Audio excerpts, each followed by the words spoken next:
ఎలాంటి సమస్యలు తలెత్తకుండా 5 ప్రధాన మార్గాల్లో వినాయక విగ్రహాలు ట్యాంక్ బండ్ కు వచ్చేలా ఏర్పాట్లు చేశారు.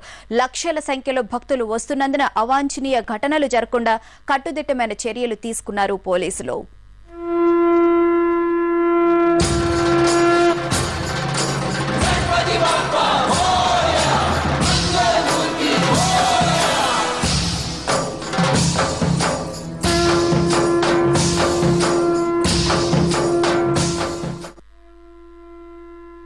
గణేష్ నిమజ్జనోత్సవానికి ఏర్పాట్లు పూర్తయ్యాయి. హుస్సేన్ సాగర్ దగ్గర భారీ సంఖ్యలో క్రేన్లను ఏర్పాటు చేశారు. ఉదయం నుంచే గణనాథులను నిమజ్జనానికి తరలించబోతున్నారు. ఇందుకోసం ట్రాఫిక్ ఆంక్షలతో పాటు ఎలాంటి సమస్యలు తలెత్తకుండా ప్రత్యేక ప్లానింగ్ సిద్ధం చేశారు పోలీసులు. నిమజ్జన కార్యక్రమం అర్ధరాత్రిలోపే ముగిసేలా ప్రణాళిక అమలు చేస్తున్నారు. ముఖ్యంగా ఖైరతాబాద్ గణేశుణ్ణి గతంలో కంటే ముందుగానే తరలించబోతున్నారు.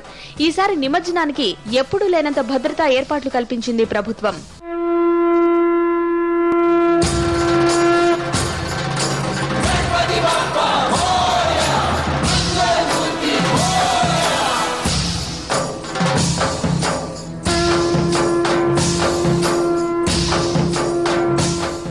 ఇక జంట నగరాల్లో 5 ప్రధాన మార్గాల ద్వారా శోభయాత్ర సాగనుంది. బాలాపూర్ నుంచి చాంద్రాయణగుట్ట, ఫలక్నుమా, శాలిబండ, చార్మినార్, మదీనా, అఫ్జల్గంజ్, మోజంజాహి మార్కెట్, అబిడ్స్, బషీర్బాగ్, లిబర్టీ మీదుగా ట్యాంక్ బండ్ కు విగ్రహాలు తరలివస్తున్నాయి. ఎల్బీ నగర్ నుంచి దిల్సుఖ్ నగర్, ముసరాంబాగ్, మలక్పేట్, చాదర్ఘాట్, జాంబాగ్, మోజంజాహి మార్కెట్ నుంచి ట్యాంక్ బండ్ కు విగ్రహాలు చేరుకుంటాయి. పురానాపూల్ నుంచి వచ్చే విగ్రహాలు ధూల్పేట్, మంగల్హాట్, గోషామహల్, మోజంజాహి మార్కెట్ మీదుగా ట్యాంక్ బండ్ వైపుగా శోభయాత్ర సాగనుంది.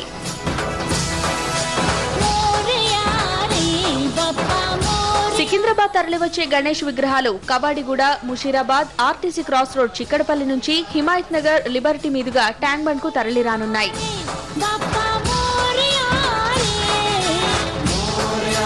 ఇక చివరి ప్రధాన మార్గం కుకట్పల్లి నుంచి ప్రారంభమవుతుంది. ఎస్ఆర్ నగర్, అమీర్పేట్, పంజాగుట్ట, ఖైరతాబాద్ మీదుగా ట్యాంక్ బండ్ కు చేరుకున్న విగ్రహాలు హుస్సేన్ సాగర్ లో నిమజ్జనమవుతాయి.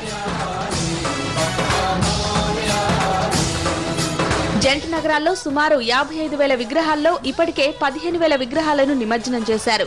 ఈ ఘట్టాన్ని తిలకించేందుకు లక్షల సంఖ్యలో భక్తులు వస్తున్నారు. ఎలాంటి అవాంఛనీయ ఘటనలు జరగకుండా అధికారులు కట్టుదిట్టమైన చర్యలు తీసుకున్నారు.